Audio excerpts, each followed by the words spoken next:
ایک دوسرے کو عزت دو، برداشت کرو۔ میرے نبی نے فرمایا بہترین مسلمان وہ ہے جو بیوی سے اچھا سلوک کرتا ہو، اور بیوی سے فرمایا میری شریعت میں سجدہ ہوتا تو بیوی سے کہتا خامد کو سجدہ کر۔ بہترین صدقہ اولاد کی تربیت ہے۔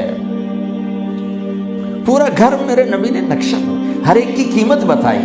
ماں تیرے قدموں تلے جنت، کہ کاش میری ماں زندہ ہوتی، تم دیکھتے میں کیا کرتا، میں عشاء کی نماز کے مصلی پر ہوتا، میں سورۃ فاتحہ پڑھ رہا ہوتا، ادھر سے آواز آتی میری ماں کی محمد، تو میں نماز توڑ کے کہتا لبیک اماں جان۔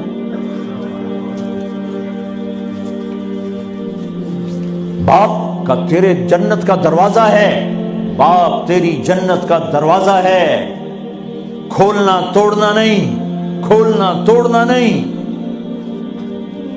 توڑ دیا تو جنت میں نہ جا سکو گے۔ سب سے بہترین مسلمان جو بیوی سے اچھا سلوک کرے، سب سے بہترین عورت جو اپنے خامند کی منشا کو دیکھے۔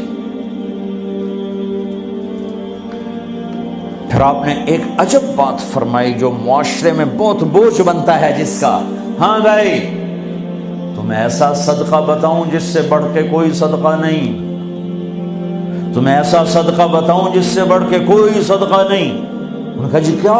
کہا الابنۃ المردودہ، جس کی بیٹی کو طلاق ہو گئی یا بیوہ ہو گئی اور گھر واپس آ گئی ماں باپ کے، یا ماں باپ نہیں ہے تو بھائی ہیں، وہ ایک بوجھ بنتی ہے ماں باپ پر بھی، اور بھائی تو ویسے ہی باغی ہو جاتے ہیں۔ میرے نبی نے فرمایا اس بچی پہ خرچ کرنا کائنات کا سب سے افضل صدقہ ہے۔ گھر، ایک گھر کیسے چلتا ہے؟ ہمارے ہاں پنجاب، سندھ، بلوچستان سرحد میں بہنوں کو وراثت میں کوئی حصہ نہیں ملتا، سب بھائی کھا جاتے ہیں۔ میرے نبی نے فرمایا جس کو اللہ نے 2 بہنیں دیں اس نے ان کا حق ادا کیا، شادی کی حق ادا کیا۔ ماں باپ کی وراثت میں سے ہوتا ہے، اگر میں نے کوئی خود کمایا ہے اس میں بہنوں کا حق نہیں، ماں باپ سے اگر 1 روپیہ بھی آیا ہے تقسیم کیا جائے گا۔ جس نے بہنوں کا حق ادا کیا، شادی کی حق ادا کیا، اس پہ جنت واجب ہو گئی۔ جس کو اللہ نے 3 بیٹیاں دی، اس نے ان کی ڈولی اٹھائی، وہ جنت میں میرے ساتھ یوں ہوگا۔ ایک بولے اگر 2 ہوں، کہ جس نے 2 بیٹیوں کی شادی کی وہ بھی ایسے ہوگا۔ اللہ بھلا کرے۔ ایک صحابی کا کہ جس کی 1 ہو، کہ جس کی 1 ہے، اگر اس نے اس کو عزت سے رخصت کیا تو وہ بھی میرے ساتھ ایسے ہی ہوگا۔ پھر کئی بچیوں کو طلاق پڑی ہے کہ اس کو بیٹا نہیں ہوتا۔ یہاں آنے سے پہلے کا واقعہ، پنڈی سے بچی رو رو برا حال اس کا، میں تو فون سنتا ہی نہیں ہوں ایسے کہ میرا تو کلیجہ پھٹ گیا ہے۔ ہے کہنے لگی کہ سسرال نے کہا تھا بیٹی ہوئی تو طلاق دے دیں۔ میں نے کہا اس میں میرا کیا قصور ہے، اور بیٹی ہی ہوئی اور مجھے طلاق پڑ گئی، اور میں گھر آ گئی 22 سال کی عمر۔ بیٹی دینے والا اللہ اور ظلم کرنے والا سسرال۔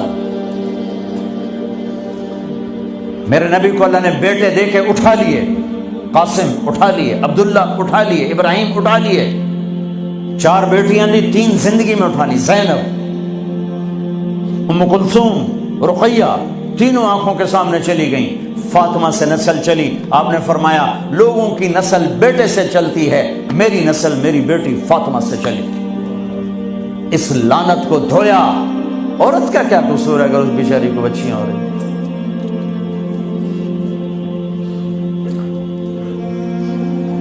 جس نے اپنی بہنوں کو حق ادا کیا، جس نے بیٹیوں کو ڈولے میں بٹھایا، ان کا حق ادا کیا، کہ جنت میں یوں ہو جائے گا۔